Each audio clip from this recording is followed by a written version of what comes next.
ഉണ്ടോ? ഇതാല്ലേ അല്ല, പുതുമക്കാർ രണ്ടുപേരുണ്ട്. ആ രണ്ടുപേരുടെ ചാറ്റ് ബോക്സിൽ പേരിട്ടിട്ടുണ്ട്. ആണോ? ആ, ഇപ്പൊ ഈയിടെ വന്നതാ അല്ലേ? എങ്ങനെ എപ്പോ വന്നാന്ന് അറിയത്തില്ല. രണ്ടുപേരുണ്ട്. Okay okay. അപ്പൊ ജ്വാല ഗ്രൂപ്പിലെ എല്ലാ സുഹൃത്തുക്കൾക്കും നമസ്കാരം. അങ്ങനെ പുതുമക്കാർ വന്നിട്ടുണ്ടെങ്കിൽ അവർക്ക് പ്രത്യേക നമസ്കാരം. ഇന്നത്തെ പ്രോഗ്രാമില് ഞാൻ ഈ ഗ്രൂപ്പ് തെറാപ്പിയെ പറ്റി സംസാരിക്കാൻ ആഗ്രഹിക്കുന്നു. ഗ്രൂപ്പ് തെറാപ്പി എന്താണ്? ഗ്രൂപ്പ് തെറാപ്പി അത് പുതുമക്കാർക്കും പഴയ ആളുകൾക്കും എല്ലാവർക്കും വളരെ ഉപകാരമുള്ള പരിപാടിയാണ്. എന്താണ് ഗ്രൂപ്പ് തെറാപ്പി? ഗ്രൂപ്പ് എന്ന് പറഞ്ഞാൽ എല്ലാവർക്കും അറിയാം. ഗ്രൂപ്പ് എന്ന് പറഞ്ഞാൽ ഒരു കൂട്ടം ആൾക്കാർ, ഒരു കൂട്ടം മനുഷ്യർ ഒരു പൊതുവായിട്ടുള്ള ഒരു കാര്യത്തിന് വേണ്ടി അവര് അവരുടെ കളക്റ്റീവ് എന്ന് പറഞ്ഞാൽ അവർ കൂടിച്ചേർന്നിട്ടുള്ള അവരുടെ പൊതുവായിട്ടുള്ള അവരുടെ ബോധത്തിന്റെ ഉള്ളിലാണ് ഗ്രൂപ്പ് തെറാപ്പി പ്രവർത്തിക്കുന്നത്. അപ്പൊ നമ്മുടെ ഈ ഗ്രൂപ്പ് ഒരു ഗ്രൂപ്പ് തെറാപ്പിയുടെ ഉദാഹരണമാണ്. ഗ്രൂപ്പ് തെറാപ്പിയുടെ പ്രത്യേകത എന്ന് വെച്ചാൽ അത് മറ്റ് പല ആവശ്യങ്ങൾക്കും ഉപയോഗിക്കാറുണ്ട്. ആൽക്കഹോളിസത്തിന് ഉപയോഗിക്കാറുണ്ട്. അതുപോലെ ഈ കോഗ്നിറ്റീവ് ബിഹേവിയറൽ തെറാപ്പി എന്ന് പറയും. ബുദ്ധിപരമായിട്ടും സ്വഭാവപരമായിട്ടും മാറ്റം ഉണ്ടാകാനുള്ള ഒരു ഗ്രൂപ്പാണിത്. CBT, cognitive behavioural therapy. Cognition എന്ന് പറഞ്ഞാൽ അവബോധം, ഉൾക്കാഴ്ച. അത് ബുദ്ധിപരമായിട്ടും വൈകാരികമായിട്ടും ഉൾക്കാഴ്ച ഉണ്ടാവുക, അത് സ്വഭാവത്തെ മാറ്റുക, അങ്ങനെ അതൊരു ചികിത്സയായിട്ട് മാറുക. അതാണ് CBT, കോഗ്നിറ്റീവ് ബിഹേവിയറൽ തെറാപ്പി. അതുപോലെ തന്നെ മറ്റ് പല തെറാപ്പികളുണ്ട്. അതിൽ ഇന്റർപേഴ്സണൽ, സൈക്കോ എഡ്യൂക്കേഷണൽ, അങ്ങനെയൊക്കെ തെറാപ്പി ഉണ്ട്. ഇതെല്ലാം ഗ്രൂപ്പ് തെറാപ്പിയാണ്.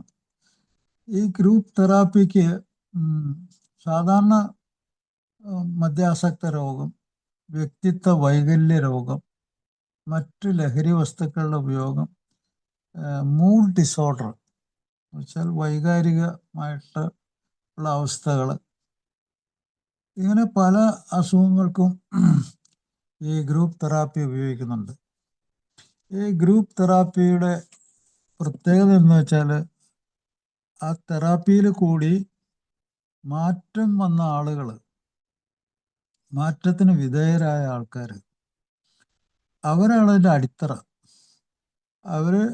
അവരുടെ അനുഭവങ്ങളും ശക്തിയും പ്രതീക്ഷയും പങ്കുവയ്ക്കുകയും ആ പങ്കുവയ്ക്കലിൽ കൂടി ഒരു ഇൻഫർമേഷൻ, ഒരു അറിവ് ലഭിക്കുകയും ആ അറിവിൽ കൂടി പഠിക്കാൻ സാധിക്കുക, ലേണിംഗ് കപ്പാസിറ്റി. അതുപോലെ അനുഭവങ്ങളെ വിലയിരുത്താൻ കഴിയുക, പുതിയ മാറ്റങ്ങൾ അതിനുവേണ്ടി മനസ്സിന് തുറന്നു കൊടുക്കാൻ പറ്റുക. ഇതൊക്കെ ഗ്രൂപ്പ് തെറാപ്പിയുടെ ശരിയായ വശങ്ങളാണ്. ഗ്രൂപ്പ് തെറാപ്പി അതിൻ്റെ കാതലായ സംഗതി എന്താ വെച്ചാൽ അത് ലോകവ്യാപകമായിട്ട് ഇത് ഉണ്ട്. ഇപ്പൊ ലോകവ്യാപകമായിട്ടുണ്ട്. അതുപോലെ പല ഗ്രൂപ്പ് തെറാപ്പികളും ലോകവ്യാപകമായി എവിടെ ചെന്നാലും അത് കിട്ടും. അതുപോലെ അതിന് കൂടിച്ചേരലുകൾ വളരെ എളുപ്പമാണ്. പരസ്പരം അവർ പങ്കുവെക്കുന്ന ആ അവസ്ഥ അത് വളരെ ഇഫക്റ്റീവാണ്. അത് കൂടുതലുണ്ട്. അതുപോലെ സ്വയം മനസ്സിലാക്കലാണ് അതിൻ്റെ പ്രധാന പ്രിൻസിപ്പിൾ, തത്വം. സ്വയം മനസ്സിലാക്കലും നമ്മളുമായിട്ട് ഇടപെടുന്ന ആളുകൾക്ക് മനസ്സിലാക്കി കൊടുക്കലും, അതാണ് ഇന്റർപേഴ്സണൽ ലേണിംഗ് എന്ന് പറയും. അങ്ങോട്ടും ഇങ്ങോട്ടും പഠനത്തിനുള്ളൊരു അവസരം ഉണ്ടാക്കുക. അതുപോലെ മറ്റുള്ള ആളുകളുടെ വിവരങ്ങൾ, ഇപ്പോൾ നമ്മൾ സന്ദേശം കൊടുക്കുന്ന ആളുകൾ, അവരിൽ നിന്ന് സന്ദേശം നമ്മൾ സ്വീകരിക്കും. അവർക്കുള്ള സംശയങ്ങൾ, അവർ പറയുന്ന കാര്യങ്ങൾ, അതാണ് ഫീഡ്ബാക്ക് എന്ന് പറയും. ആ സന്ദേശം കിട്ടിയവർക്ക് എന്താണ് ഇഫക്റ്റ് ഉണ്ടാക്കിയത്, ബലം ഉണ്ടാക്കിയത് എന്താണ്, അങ്ങനെ അവർക്ക് ഉൾക്കാഴ്ച എത്രമാത്രം ഉണ്ട്, അത് വളർച്ച, വികാസം, അവരുടെ രോഗത്തിനുള്ള ചികിത്സ, ഇതെല്ലാമായിട്ട് മാറും. വെറുതെ ഇങ്ങനെ കേൾക്കലൊന്നും അല്ല. ഈ ഗ്രൂപ്പ് തെറാപ്പി എന്ന് പറഞ്ഞാൽ വെറുതെ കേട്ടോണ്ടിരിക്കലല്ല. കേട്ടിട്ട് അത് ഒരു അറിവാണ്. ആ അറിവ് അതൊരു ആവശ്യമായിട്ട് മാറും. അറിവുകൾ ആവശ്യമായിട്ട് മാറുന്നു. നീഡ്സ്, ആ ആവശ്യങ്ങൾ ആവർത്തിക്കപ്പെടുന്നു. ഇങ്ങനെ ആവർത്തിക്കപ്പെടുമ്പോൾ കൂടുതൽ കൂടുതൽ കാര്യങ്ങൾ വ്യക്തമാവുന്നു, ലളിതമാവുന്നു. അങ്ങനെയാണ് മാറ്റം സംഭവിക്കുന്നത്. അതുകൂടാതെ മറ്റ് ഒരു പ്രധാനപ്പെട്ട സംഗതി വെച്ചാൽ ഇത് ഒരു സാമൂഹ്യമായിട്ടുള്ള ഇടപെടലാണ്. സോഷ്യലൈസേഷൻ എന്ന് പറയും. സോഷ്യലൈസേഷൻ എന്ന് വെച്ചാൽ സാമൂഹ്യമായിട്ടുള്ള ഇടപെടൽ. അത് ഒരു തെറാപ്പി, ഒരു ടെക്നിക്കാണ്. ഈ പല ആളുകൾക്കും സമൂഹത്തോട് എങ്ങനെ ഇടപെടണമെന്ന് അറിയാൻ പാടില്ല. ഒരാൾ ഒറ്റയ്ക്ക് മറ്റ് ഒരു ചികിത്സയ്ക്ക് പോവുകയാണെങ്കിൽ ഭയങ്കര ബുദ്ധിമുട്ടായിരിക്കും. നേരെ മറിച്ച് രക്ഷപ്പെട്ട ആളുകൾ, ഒരു സമൂഹം അവിടെ ഉണ്ട്, അവരുമായിട്ട് ഇടപെടുന്നത് വളരെ എളുപ്പമാണ്. അവർക്കും എളുപ്പമാണ്, അവിടെ ചെല്ലുന്ന ആൾക്കും എളുപ്പമാണ്. ആ ഗ്രൂപ്പിന് ആ രീതിയിലാണ് ഈ പ്രൊമോഷൻ ഉണ്ടാക്കാൻ വേണ്ടി, ഗുണം ഉണ്ടാക്കാൻ വേണ്ടി അങ്ങനെയാണ് പരിശീലിപ്പിച്ചേക്കണത്. ഫലപ്രദമാകുന്ന അങ്ങനെയാണ്. ഫലപ്രദമാകുന്ന കമ്മ്യൂണിക്കേഷൻ വേണം. അല്ലാതെ ഒരാൾ ഒരു വലിയ ഹിമാലയ പർവ്വതത്തിൻ്റെ മുകളിൽ നിന്ന് മറ്റുള്ളവരോട് ഇങ്ങനെ കൽപ്പിക്കുന്ന പോലെയോ ശാസിക്കുന്ന പോലെയോ അങ്ങനെയുള്ള ഒരു പരിപാടി ഇല്ലാതെ, ഇത് സത്യത്തിൽ സത്യമായ കാര്യം ലളിതമായും വിനയത്തോടും കൂടി പറയുമ്പോൾ, ആ അനുഭവങ്ങൾ പറയുമ്പോൾ മറ്റൊരാൾക്ക് സ്വീകരിക്കാൻ തോന്നും. അങ്ങനെയാണ് മാറ്റം സംഭവിക്കുന്നത്. അങ്ങനെ ഈ സന്ദേശം കിട്ടുമ്പോൾ ഒരു ഗുണമുണ്ട്. എങ്ങനെയാണ് അനിയന്ത്രിതവും അസാധാരണവും ആവർത്തിച്ച് ഉപദ്രവങ്ങൾ ഉണ്ടാക്കുന്ന ഒരു സ്വഭാവം എങ്ങനെയാണ് പ്രവർത്തിച്ചതിരുന്ന, തൻ്റെ കാര്യത്തിൽ അതെങ്ങനെ പ്രവർത്തിച്ചിരുന്നു, തൻ്റെ ജീവിതം എങ്ങനെയായിരുന്നു എന്ന് ഇവിടെ വരുന്ന ഒരാൾക്കൊരു ശരിയായ അറിവ് കിട്ടും, ഇൻഫർമേഷൻ. തൻ്റെ കാര്യത്തിൽ എന്തായിരുന്നു അനിയന്ത്രിതവും അസാധാരണവും, അങ്ങനെ ആ രീതിയിൽ ആവർത്തിക്കുന്നതായിട്ടുള്ള ഉപദ്രവിക്കുന്ന സ്വഭാവം, ആ സ്വഭാവം അയാളെയും അയാളുടെ കൂടെയുള്ളവരെയും ബാധിച്ചിരുന്നു. എന്ന് വെച്ചാൽ അയാളുടെ കുടുംബത്തെ ബാധിച്ചിരുന്നു. അയാൾ പോയ എല്ലാ സ്ഥലത്തും അത് ബാധിച്ചിരുന്നു. അയാൾ ജോലി ചെയ്ത സ്ഥലത്ത്, ഇടപെട്ട സ്ഥലത്ത്, സുഹൃത്തുക്കളുടെ ഇടയിൽ ഒക്കെ ഈ അനിയന്ത്രിതവും അസാധാരണവും ഉപദ്രവകരമായിട്ടുള്ളൊരു സ്വഭാവം പ്രവർത്തിച്ചിരുന്നു. അപ്പൊ ഇവിടെ നിരന്തരമായിട്ട് അതിനെപ്പറ്റിയാണ് സംസാരിക്കുന്നത്. അതാണ് അതിൻ്റെ കാര്യം. അപ്പോൾ അയാൾക്ക് അതൊരു പാഠപുസ്തകമാണ്. എങ്ങനെയാണ് സമൂഹത്തിൽ ആളുകൾ ഉപദ്രവമില്ലാതെ എങ്ങനെയാണ് ജീവിക്കുന്നത്, ഇങ്ങനെയുള്ളൊരു സൂക്കേടിൽ നിന്ന് ഉപദ്രവമില്ലാതെ ഒരു സ്വഭാവം ഉണ്ടാക്കി എങ്ങനെ രക്ഷപ്പെടാം, ഇതൊക്കെ അവർക്ക് എളുപ്പത്തിൽ മനസ്സിലാക്കാൻ കഴിയും. പിന്നെ വേറൊരു പ്രധാനപ്പെട്ട സംഗതി കറക്ഷൻ. ഇതൊന്നും ആൾക്കാർ ചിന്തിക്കാറില്ല. കറക്ഷൻ എന്ന് വെച്ചാൽ എന്താ? മോശപ്പെട്ടതിന് കറക്റ്റ് ചെയ്യുക. ഒരാൾ ഗുണനപ്പട്ടിക തെറ്റായിട്ട് പഠിച്ചു, അധ്യാപകൻ എന്ത് ചെയ്യും? അത് കറക്റ്റ് ചെയ്യും. അത് ഇന്ന സ്ഥലത്ത് തെറ്റാണ്, കറക്ഷൻ. ഇത് തന്നെ മദ്യാസക്ത രോഗം ഞാൻ പറഞ്ഞിട്ടുണ്ട്. ആൽക്കഹോൾ യൂസ് ഡിസോർഡർ, സിമ്പിളായിട്ടുള്ള ഇംഗ്ലീഷിൽ അതാണ് അതിൻ്റെ ഡയഗ്നോസിസ്. ആൽക്കഹോൾ യൂസ് ഡിസോർഡർ, മദ്യ ഉപയോഗം കൊണ്ടുള്ള തകരാറ് എന്നാണ് മലയാളത്തിൽ. അത് ലോകാരോഗ്യ സംഘടനയുടെ അവരുടെ ഭാഷയിൽ അത് ഇറ്റ്സ് എ മെന്റൽ ഡിസോർഡർ. മാനസിക രോഗവും സ്വഭാവത്തിലെ വൈകല്യ രോഗവുമാണ് മെന്റൽ ആൻഡ് ബിഹേവിയറൽ ഡിസോർഡർ. ഈ ആൽക്കഹോൾ യൂസ് ഡിസോർഡറിന് പറയുന്ന പേര്, ലോകാരോഗ്യ സംഘടന പറയുന്ന പേര് മെന്റൽ ആൻഡ് ബിഹേവിയറൽ ഡിസോർഡർ. അപ്പോൾ ഒരു മദ്യാസക്തന് വിചാരിക്കുന്ന എന്താണ്, താൻ ഒരു എന്താണ് ഒരു സോഷ്യൽ ഡ്രിങ്കർ. അതാണ് അയാൾക്ക് പറയാൻ ആകപ്പാടെയുള്ളൊരു വാക്കത്. താനൊരു സോഷ്യൽ ഡ്രിങ്കറാണ്, ഞാൻ കുറച്ച് മദ്യം കഴിക്കും, അത് കുഴപ്പമുള്ളൊന്നും കാര്യമില്ല. അതാണ് അയാൾക്ക് ഉത്തരവും, അതാണ് അയാൾക്ക് അറിവും, അതാണ്. പക്ഷെ അയാളുടെ അറിവ് ശരിയല്ല, ശരിയായ അറിവല്ല അത്. ചില ആൾക്കാർ വിചാരിക്കുന്നത് ഇത്രയോ പെഗ് കഴിച്ചാലാണ് മാനസിക രോഗം ഉണ്ടാകുന്നത്, പ്രശ്നം ഉണ്ടാകുന്നത്. പക്ഷേ അത് തലച്ചോറിനെ പെട്ടെന്ന് ഇടപെട്ടും വളരെ അളവിൽ കൂടുതൽ അത് പ്രവർത്തിച്ചും നിരന്തരം പ്രവർത്തിച്ചും അത് തലച്ചോറിന് കുഴപ്പമുണ്ടായി കഴിഞ്ഞാൽ അത് മെന്റൽ ഡിസോർഡർ തന്നെയാണ്. ഒറ്റ ദിവസത്തെ കുടി കൊണ്ട് മെന്റൽ ഡിസോർഡർ ഉണ്ടാവും. എന്ന് വെച്ചാൽ ആ കുടി കൊണ്ട് അയാളുടെ മാനസികമായിട്ടുള്ള പെരുമാറ്റം പുറത്തേക്ക് വരുന്നത്, അയാളുടെ സ്വഭാവം പുറത്തേക്ക് വരുന്നത് അയാൾക്കും കൂടെ ജീവിക്കുന്നവർക്കും ഉപദ്രവകരവും ജീവൻ അപകടം ആണെങ്കിൽ പിന്നെ അതിന് മെന്റൽ ഡിസീസ് എന്നല്ലാതെ പിന്നെ എന്താ വിളിക്കുന്നത്? അതുകൊണ്ടാണ് ലോകാരോഗ്യ സംഘടന അതിന് മെന്റൽ ആൻഡ് ബിഹേവിയറൽ ഡിസീസ്, സ്വഭാവ വൈകല്യ രോഗം, മെന്റൽ ഡിസോർഡർ. അപ്പോൾ അത് ഒരു കറക്ഷനാണ്. അയാൾക്ക് ഇല്ലാത്ത അറിവിനെ കറക്റ്റ് ചെയ്യണം. ശരിയായ കറക്റ്റായിട്ടുള്ള ഒരു ഇൻഫർമേഷൻ, ഒരു അറിവ് അയാൾക്ക് ലഭിക്കുകയാണ്. ഇത്ര നാൾ അയാൾ വിചാരിച്ചെന്താണ്, എൻ്റെ ഈ സോഷ്യൽ ഡ്രിങ്കിങ് അത് ഉപദ്രവമില്ല, അത് കുഴപ്പമില്ല, അത് അതിന് ന്യായീകരണത്തിൻ്റെ ഒരു ഭയങ്കര സംഭവം. പക്ഷെ അത് അങ്ങനെ അല്ലായിരുന്നു എന്നുള്ള കറക്ഷനാണ് ഇവിടെ കിട്ടുന്നത്. അതുപോലെ ഒരു കുടുംബത്തിലെ ഒരു അംഗം അയാള് ഒരു അബോധമായിട്ട് ഇങ്ങനെയൊക്കെയുള്ള ഇതിനെയൊക്കെ പിന്തുടർന്ന് ഈ കൂട്ടുകാരുടെ കൂടെ മദ്യം കഴിച്ച് അയാൾക്ക് ശരിയായി കറക്റ്റ് ചെയ്യാനുള്ള ബോധമില്ല. അതാണ് അൺകോൺഷ്യസ് എന്ന് വെച്ചാൽ ഇങ്ങനെ ബോധം കംപ്ലീറ്റ് നഷ്ടപ്പെട്ട് അനങ്ങാതിരിക്കാന്നല്ല, എന്ന് വെച്ചാൽ അയാൾക്ക് കാര്യങ്ങളെ പറ്റി ഉള്ള ബോധം, അതാണ് അൺകോൺഷ്യസ്.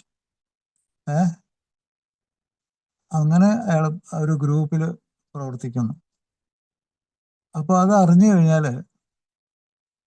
അത് അയാൾക്ക് കറക്റ്റ് ചെയ്താൽ അയാൾക്ക് നല്ലൊരു ഉൾക്കാഴ്ച കിട്ടും. ഞാൻ ഇത്രയും കാലം വിചാരിച്ചിരുന്നൊന്നും ശരിയല്ല,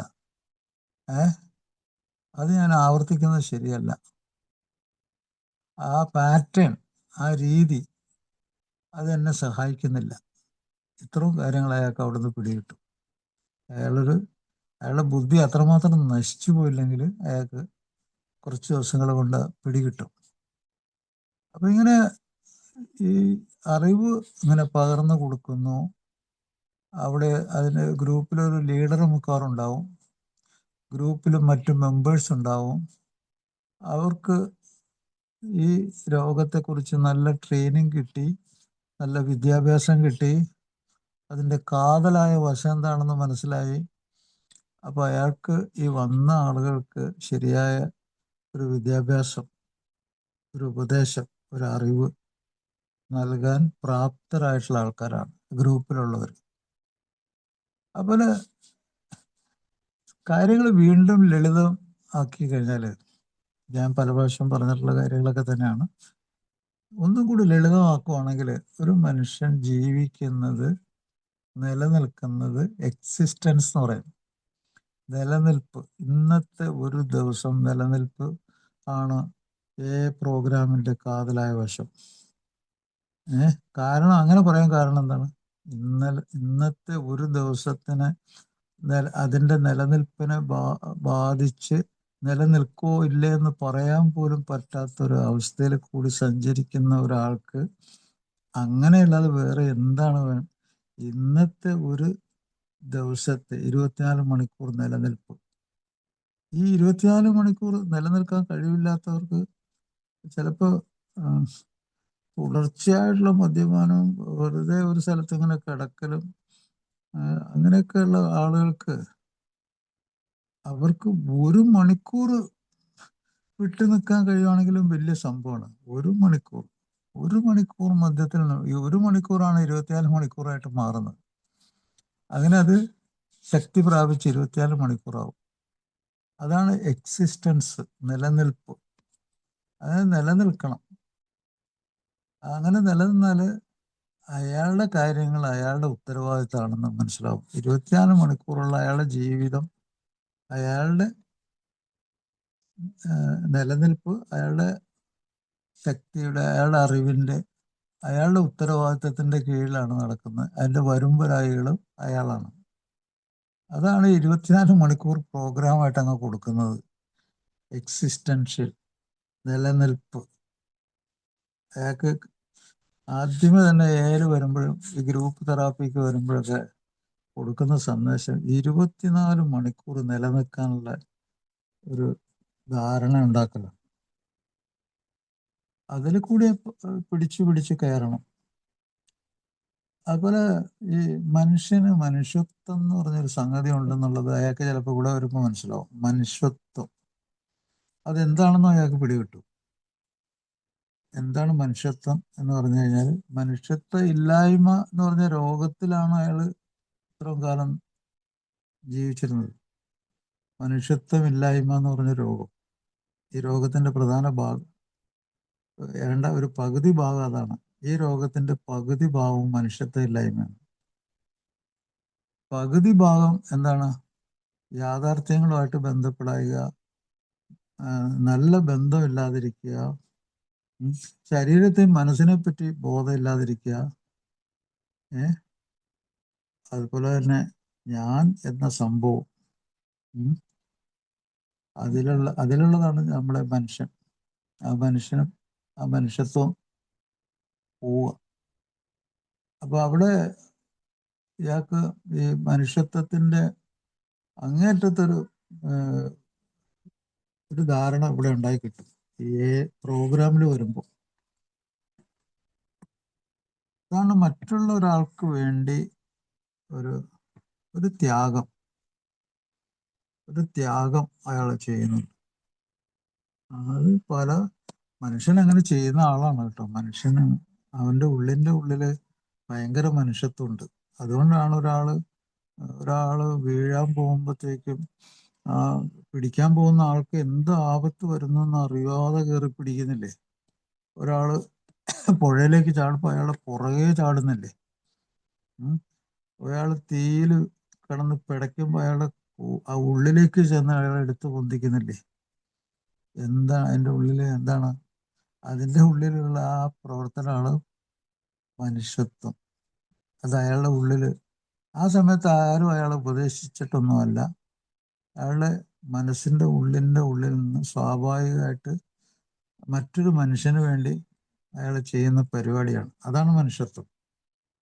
തന്നെപ്പോലും മറന്ന് അയാളങ്ങോട്ട് എടുത്തിയാളുമാണ്. ഇംഗ്ലീഷിൽ ഇതിൻ്റെ പേരാണ് അൾട്രൂയിസം. അൾട്രൂയിസം എന്ന് പറയും സ്വയം സമർപ്പണം, അവനവനെ സമർപ്പിക്കുകയാണ് അൾട്രൂയിസം. ALTRUISM, അതാണ് അൾട്രൂയിസം. അൾട്രൂയിസം എന്ന് പറഞ്ഞാൽ മനുഷ്യന്റെ ത്യാഗം, സ്വന്തം ജീവൻ പോലും ബലി കഴിച്ചിട്ടുള്ള ഒരു ത്യാഗം. അത് മനസ്സിലാക്കിയിട്ടുള്ളതല്ല, സ്വാഭാവികമായിട്ട് സ്പോണ്ടേനിയസ് ആയിട്ട് അങ്ങോട്ട് വരുന്ന ഒരു വികാരം, ഒരു സ്വഭാവമാണത്. അതങ്ങേറ്റത്തെ മനുഷ്യത്വമാണ് കേട്ടോ. അതുകൂടാതെ ഇനി എത്രയോ ഗുണങ്ങളാണ് ഈ പ്രോഗ്രാമിൽ വന്നാൽ കിട്ടുന്നത്. ഈ പ്രതീക്ഷ നശിക്കുക എന്ന് പറഞ്ഞാലുണ്ടല്ലോ, മരണം തൊട്ടടുത്താണെന്നുള്ള. ഇപ്പൊ ഈ അടുത്ത നിമിഷവും ഇന്നോ നാളെയോ മരണം അതിൻ്റെ ചുറ്റും കിടന്ന് കറങ്ങുന്നുണ്ട്. അതാണ് ഒരാൾക്ക് പ്രതീക്ഷ ഉണ്ടാകുക എന്ന് പറഞ്ഞാൽ. അയാൾ ചിലപ്പോൾ മരണത്തെപ്പറ്റി ചിന്തിച്ചുകൊണ്ടായിരിക്കും നടക്കുന്നത്. അപ്പോൾ ഒരാള് ഈ പ്രോഗ്രാമിൽ ഒരാൾ പ്രതീക്ഷ കൊടുക്കുക എന്ന് പറഞ്ഞാൽ അയാളുടെ അനുഭവം വെറുതെ കൊടുത്താൽ മതി. അയാൾക്ക് അതൊരു മിമിക്രി, അയാൾ അത് അനുകരിച്ചാൽ മതി. എനിക്കും അത് സാധിക്കും, അത് അനുകരിക്കും അയാള്. എനിക്കും മറ്റേയാൾ മരിക്കണം എന്ന് പറഞ്ഞ് നടന്നു, അയാൾക്ക് ഏറ്റവും വലിയ പ്രതീക്ഷ കിട്ടി. ഈ പ്രോഗ്രാമിൽ വന്നിട്ട് അയാൾക്ക് നല്ല പ്രതീക്ഷ കിട്ടി, ജീവിക്കാനുള്ള പ്രതീക്ഷകൾ. അയാള് സ്വയം എഡ്യൂക്കേറ്റ് ചെയ്തു, സ്വയം വിദ്യാഭ്യാസം ഉണ്ടായി അയാൾക്ക്, എന്താണ് ചെയ്യേണ്ടതെന്നും പറഞ്ഞു. അപ്പോൾ അങ്ങനെ മറ്റുള്ളവരെ സഹായിക്കാൻ പറ്റി, പ്രതീക്ഷ ഉണ്ടാക്കിക്കൊണ്ട്. അതാണ് ഇമിറ്റേറ്റീവ് ബിഹേവിയർ എന്ന് പറയുന്നത്. ഈ മനുഷ്യനും മൃഗങ്ങളും ഒക്കെ തന്നെ, മനുഷ്യനായിട്ടും മൃഗം തന്നെ കേട്ടോ. അപ്പൊ എല്ലാ മൃഗങ്ങളുടെയും സ്വഭാവം ഇമിറ്റേഷനാണ്. ഇമിറ്റേഷൻ, അനുകരണം, ഒരു സ്വഭാവ രീതി അനുകരിക്കുക. അപ്പൊ അതിൽ അനുകരിച്ചു കഴിഞ്ഞാൽ സക്സസ് ആണ്, വിജയമാണ്. അത് അനുകരിക്കുന്നവർക്കൊക്കെ സക്സസ് ആണ്. അനുകരിക്കുന്നതിൽ പോലും സത്യമെങ്കിലും സത്യസന്ധമായി അനുകരിക്കണം. അതിലും കള്ളത്തരം കാണിച്ചാലൊന്നും രക്ഷപ്പെടുന്നില്ല. ആ പ്രതീക്ഷയെ വളർത്താനായിട്ട് സാധിക്കണമെങ്കിൽ ഈ അനുകരിക്കുമ്പോഴും കള്ളത്തരം ചെയ്യാൻ പറ്റില്ല. അത് നമ്മുടെ മേന്മയ്ക്കും നമ്മുടെ വളർച്ചയ്ക്കും ഉള്ള, നമ്മുടെ വിജയത്തിനും വേണ്ടി നമ്മൾ സ്വീകരിക്കുന്ന അറിവാണത്, സാമർഥ്യമാണ്. അറിവും സാമർഥ്യമൊക്കെ നമ്മൾ മറ്റുള്ളവരെ കണ്ടാണ്, നമ്മൾ സ്വീകരിച്ചാണ് നമ്മൾ വലുതാവുന്നത്, കഴിവുണ്ടാക്കുന്നത്. അപ്പൊ ആ ഒരു പരിപാടി ഇവിടെയും നടക്കുന്നുണ്ട്, ഈ AI പ്രോഗ്രാമിൽ അത് നടക്കുന്നുണ്ട്. മറ്റൊന്ന് ഇളക്കി മറിക്കലാണ്, മനസ്സിനെ ഇളക്കി മറിക്കല്. തൈര് കടയുന്ന പോലെ ഈ മനസ്സിനെ, അതിൻ്റെ ഉള്ളിലുള്ള ചിന്തകള്, തോന്നലുകള്, വികാരങ്ങള്, സ്വഭാവങ്ങളൊക്കെ കൂടി തൈര് കടയുന്ന പോലെ ഇങ്ങനെ കടഞ്ഞെടുക്കുക. കഥാർസിസ്, അതിന് ഇംഗ്ലീഷിൽ പറയുന്ന വാക്കാണ് കഥാർസിസ്. ഇത് നമ്മുടെ ബിഗ് ബുക്കിലൊക്കെ ഉണ്ടെന്ന് തോന്നുന്നു, കഥാർസിസ്. അങ്ങനെ മനസ്സിനെ ഇളക്കി മറിച്ചിട്ടുള്ള മാനസാന്തരം. അങ്ങനെ മാനസാന്തരത്തിന്റെ ഒരു തരി വെളിച്ചം കിട്ടിക്കഴിഞ്ഞാൽ അയാൾക്ക് എന്തായി മാറുമെന്നറിയാമോ? അയാൾക്ക് ഈ എന്ന് പറഞ്ഞാൽ ജീവനും ജീവിതവും മാത്രമല്ല, അയാളുടെ ഒരു പുതിയ വെളിച്ചം, ഇതുവരെ കണ്ടിട്ടില്ലാത്തൊരു വെളിച്ചം, ഇതുവരെ കണ്ടിട്ടില്ലാത്തൊരു സന്തോഷം, ഇതുവരെ കണ്ടിട്ടില്ലാത്ത ജീവിതത്തിന്റെ ഒരു ലളിത മാർഗം, ഒരു ബുദ്ധിമുട്ടില്ലാതെ അയാൾക്ക് മുമ്പോട്ട് കൊണ്ടുപോകാൻ പറ്റുന്ന ലളിത മാർഗം. മറ്റൊക്കെ ഭയങ്കര ബുദ്ധിമുട്ടുള്ള സംഗതികളാണ്, ഇത് ഭയങ്കര ലളിതമായ മാർഗം. അത് അയാളെ ഇളക്കി മറിക്കും. അത് കടുത്ത അഗാധമായിട്ടുള്ള വികാരങ്ങളെ, ഞാൻ രണ്ട് വാക്ക്, എനിക്ക് ഏറ്റവും ഇഷ്ടപ്പെട്ട രണ്ട് വാക്ക് പലപ്പോഴും പറയാറുണ്ട്. വില്യം ഡങ്കൻ സിൽക്ക്വർത്ത് എന്ന മഹാനായിട്ടുള്ള ഈ ആൽക്കഹോളിക്സ് അനോണിമസിനെ ഏറ്റവും കൂടുതൽ സഹായിച്ച് ആ ബിഗ് ബുക്കിന് ആമുഖമൊക്കെ എഴുതി ലോകത്തിന് പരിചയപ്പെടുത്തി കൊടുത്ത ഡോക്ടർ വില്യം ഡങ്കൻ സിൽക്ക്വർത്ത്. അദ്ദേഹത്തിന് അഗാധമായിട്ടുള്ള നോളജ് ഉണ്ട്, അറിവുണ്ടായിരുന്നു. മദ്യപാന രോഗത്തെക്കുറിച്ചും ആ രോഗികളെക്കുറിച്ചും അവരുടെ മനസ്സിനെക്കുറിച്ചും അവരുടെ ജീവിതത്തെക്കുറിച്ചും അവരുടെ കുടുംബത്തെക്കുറിച്ചും ഇത്രമാത്രം അഗാധമായിട്ടുള്ള ഒരു അറിവുണ്ടായിരുന്ന ഒരാൾ ഇതിനു മുമ്പ് ഉണ്ടായിട്ടില്ല. അപ്പോൾ അദ്ദേഹം ഏഴ് ഈ പുസ്തകം, ബിഗ് ബുക്ക് ലോകത്തിന് പരിചയപ്പെടുത്തി കൊടുത്ത ആ സമയത്ത് അദ്ദേഹം ലോകത്തിലെ ആളുകളോട് രണ്ട് വാക്കുകൾ പറഞ്ഞു. ഈ രോഗം അഗാധമായിട്ടുള്ള ഒരു രോഗമാണ്, ഡീപ്പാണ്, ഇറ്റ് ഈസ് വെരി ഡീപ്പ്. അഗാധമായിട്ട്, അതിൻ്റെ ആഴം ഭയങ്കരമാണ്, ആഴം അളക്കാൻ പറ്റില്ല, ഇറ്റ്സ് വെരി ഡീപ്പ്. അതുപോലെ ഇതിൻ്റെ പരപ്പ്, ഇത് പരന്ന് വിസ്തൃതമായി കിടക്കുന്നത്, അതും അളന്നു നോക്കാൻ പറ്റാത്ത രീതിയിൽ. അപ്പൊ ആഴവും പരപ്പും, രണ്ട് വാക്കുകൾ. വെരി ടെറിബിൾ, ഭയങ്കര. ഞാൻ ഇതുവരെയായിട്ടും വേറെ ഒരു സ്ഥലത്തും എനിക്കങ്ങനെ ഒരു വാക്ക് കേൾക്കാൻ ഇട വന്നിട്ടില്ല. കാരണം വെച്ചാൽ ഇതിന്റെ ആഴം അളക്കുവാണെങ്കിൽ, കാരണം ഇതിൽ 200ഓളം ശാരീരിക രോഗങ്ങളുണ്ടെന്ന് പറയുന്നു. 200അല്ല, അതിലധികം ഉണ്ടെന്നാണ് ഇപ്പോഴത്തെ ഗവേഷണങ്ങൾ പറയുന്നത്. ഇതിന്റെ 200ഓളം. അത് ശരിക്കും അതിന്റെ പരപ്പായിരിക്കാം. പക്ഷെ ഇതില് ക്യാൻസറുകൾ, എത്രയോ തരത്തിലുള്ള ക്യാൻസറുകൾ വരുന്നുണ്ട്. എത്രയോ അവസ്ഥയിൽ നിമിഷ നേരം കൊണ്ട് ആള് മരിക്കുന്ന അവസ്ഥ ഉണ്ടായിട്ടുണ്ട്. നിമിഷ നേരം കൊണ്ട്. Death in instalment. Death in instalment. Instalment ആയിട്ട് മരണം വരാം പെട്ടെന്ന്. ഇതിനുള്ള എത്രയോ അവസ്ഥകൾ ഇതിൻ്റെ ഉള്ളിലുണ്ട്. അപ്പോൾ അതാണ് അദ്ദേഹം പറഞ്ഞ കാര്യം. ലോകത്തിൽ ഈ രോഗങ്ങളുടെ വ്യാപ്തി മാത്രമല്ല, അത് മരണം ഉണ്ടാക്കുന്ന തരത്തിലുള്ള ആഴം, അതിൻ്റെ ആഴം, രണ്ടും ഭയങ്കര ഭീകരമാണ്. ഒരു മനുഷ്യൻ അല്ലാതാക്കി കളയും ചിലപ്പോൾ.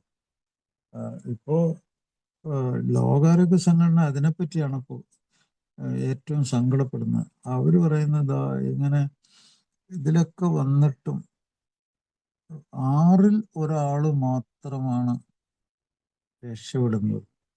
6 പേരിൽ ഒരാൾ രക്ഷപ്പെടാൻ ശ്രമിക്കുന്നു, പലരും രക്ഷപ്പെടുന്നുണ്ട് എന്ന് പറയുന്നു. അപ്പൊ ലോകത്തിൽ എത്രമാത്രം മദ്യാസക്തരുണ്ട്? അതിൽ 6ൽ ഒരാളാണ് മദ്യാസക്തിയിൽ നിന്ന് രക്ഷപ്പെടാൻ ശ്രമിക്കുന്നതെങ്കിൽ അതിൽ നിന്ന് രക്ഷപ്പെടുന്നവർ എത്ര ഉണ്ടാവും? വളരെ ചുരുക്കം ആൾക്കാരുണ്ടാവും. കാരണം അത്രമാത്രം ഒട്ടിപ്പിടുത്തുള്ള രോഗമാണ്. ഒട്ടിപ്പിടിക്കലാണ്. പശ പോലെ എങ്ങനെ തേച്ച് അത് സെപ്പറേറ്റ് ചെയ്യാൻ പറ്റില്ല. അതിനെ വേർതിരിച്ച് അതാത് സാധനമായിട്ട് മാറ്റാൻ പറ്റില്ല. അഡിക്ഷൻ എന്നുള്ള വാക്കിന്റെ അർത്ഥം തന്നെ ഇവിടെ ഏല് വരുന്ന പുതുമക്കാരൻ അറിഞ്ഞിരിക്കണം. ഈ പശ പോലെ ഒട്ടിപ്പിടിക്കുക. അതെങ്ങനെ? ആഗ്രഹം, അത്യാർത്തി, നിയന്ത്രണമില്ലായ്മ, അങ്ങനെയുള്ള സ്വഭാവങ്ങൾ, വരുംവരായികളെ കണക്കാക്കാതിരിക്കുക, അങ്ങനെ പല സ്വഭാവങ്ങളും, മോശപ്പെട്ട സ്വഭാവങ്ങൾ, പെരുമാറ്റങ്ങൾ, അത് തലച്ചോറിലേക്ക് ഒരു അമിതമായിട്ടൊരു ആഹ്ലാദത്തിന്റെ രൂപത്തിൽ പശ തേച്ച് വേർപെടുത്താൻ പറ്റാത്ത വിധം ഒട്ടിപ്പിടിച്ച് അങ്ങനെ കിടക്കുക. അതാണ് അഡിക്ഷൻ. അപ്പൊ അങ്ങനത്തെ ഒരു അവസ്ഥയിൽ നിൽക്കുകയാണത്. അതിനെ പതുക്കെ വേർപെടുത്താനുള്ള ഒരു പരിപാടിയാണ് അത്. അപ്പൊ ഈ കഥാർസിസ്, മാനസാന്തരം, ആ മാനസാന്തരത്തിൽ കൂടി ശക്തമായിട്ടുള്ള വികാരങ്ങൾ, അതിൻ്റെ ആ ആഴത്തിലുള്ള മുറിവുകൾ, അതെല്ലാം ഉണങ്ങിക്കിട്ടും. ഈ ആഴത്തിന് വേറെ 2-3 തരം വിശേഷം കൂടി ഉണ്ട്, അത് ഞാൻ പറയാം. കാരണം തലച്ചോറിനെ എടുത്തു കഴിഞ്ഞാൽ അതിൻ്റെ ഏറ്റവും ആഴത്തിലുള്ള ഭാഗമാണ് ബേസൽ ഗാംഗ്ലിയ എന്നൊക്കെ പറയും. തലച്ചോറിലെ ഇലക്ട്രിക്കൽ കണക്ഷനൊക്കെ ലൂപ്പ് പോലെയുണ്ട്. Loop connection. ഒരറ്റം ഇങ്ങനെ തൂങ്ങിക്കിടക്കുന്നു, മറ്റേ അറ്റം പുറപ്പെടുന്ന അറ്റം മുകളിലേക്ക് പോയി അവിടെ പഴയ സ്ഥലത്തിൻ്റെ അടുത്ത് തന്നെ ചെല്ലുന്നു. അങ്ങനെ ലൂപ്പായിട്ട് ഒരു ലൂപ്പ് പോലെ തൂങ്ങിക്കിടക്കുകയാണ് തലച്ചോറിലെ ഇലക്ട്രിസിറ്റി. ഓരോ രോഗത്തിനും, ഓരോ പ്രവർത്തനത്തിനും തകരാറുണ്ടാകുമ്പോഴാണല്ലോ ഓരോ രോഗം വരുന്നത്. ഇപ്പോൾ ഉദാഹരണത്തിന് ചലനത്തിനുള്ള സർക്യൂട്ട്, അല്ലെങ്കിൽ ഒരു സ്പർശനം, അല്ലെങ്കിൽ ഒരു പെയിൻ, അതിൻ്റെയൊക്കെ ഇത് എല്ലാം ഒരു ലൂപ്പ് പോലെ, ഒരു സർക്യൂട്ടായിട്ട് അങ്ങനെ ഒരറ്റത്തുനിന്ന് മറ്റേ അറ്റത്തേക്ക് പോവാണ്. അപ്പോൾ ആ ലൂപ്പ് ഇങ്ങനെ താഴേക്ക് തൂങ്ങിക്കിടക്കുന്ന അറ്റം അങ്ങേ അറ്റത്തിൽ അടിത്തട്ടിൽ ചെന്ന് തട്ടും തലച്ചോറിൻ്റെ. ആ തലച്ചോറിൻ്റെ അടിത്തട്ടിൽ നിൽക്കുന്ന ഒരു സ്ഥലത്തിൻ്റെ പേരാണ് basal ganglia. Basal ganglia. Basal എന്ന് പറഞ്ഞാൽ തന്നെ അടിത്തട്ട് എന്നർത്ഥം. Basal ganglia. അവിടെയാണ് ചലനങ്ങൾ, പലതരം ചലനങ്ങൾ. ഈ ചലനം എന്ന് പറഞ്ഞാൽ നിസ്സാര സംഗതിയല്ല. നമ്മൾ സംസാരിക്കുന്നത് മാത്രമല്ല, ആന്തരികമായിട്ട് നമ്മുടെ വികാരങ്ങൾ പുറത്തേക്ക് വരുന്നത് ഒരു ചലനമാണ്. അത് നമ്മുടെ ശരീരത്തിൽ കൂടി, നമ്മുടെ മുഖത്ത് കൂടി, വായിൽ കൂടി, ശബ്ദത്തിൽ കൂടി, വേണ്ട കണ്ണിൽ കൂടി, മുഖത്തെ മാംസപേശികളുടെ കൂടി, ശരീരത്തിൽ കൂടിയൊക്കെ അത് നമ്മൾ പ്രകടിപ്പിക്കുന്നു, എക്സ്പ്രഷൻ. അപ്പൊ അങ്ങനെയാണിത് പുറത്തേക്ക് വരുന്നത്. പുറത്തേക്ക് വരുന്നത് എന്താണ്? വാസ്തവത്തിൽ ഒരാൾ ദേഷ്യപ്പെടുകയാണ്, ഒരാളോട് അതികഠിനമായ തീവ്രമായിട്ടുള്ള ദേഷ്യം, കൊല്ലാനുള്ള ഒരു ദേഷ്യം, അതിൽ കൂടി അയാൾ ആദ്യം പുറപ്പെടുവിക്കുന്ന എന്താണ്?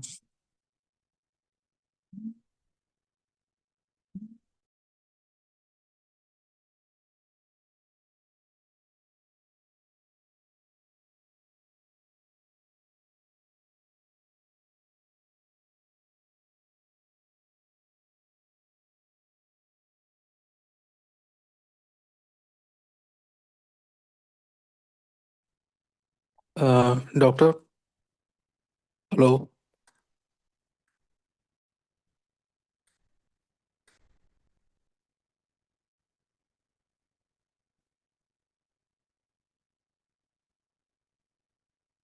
Hello doctor.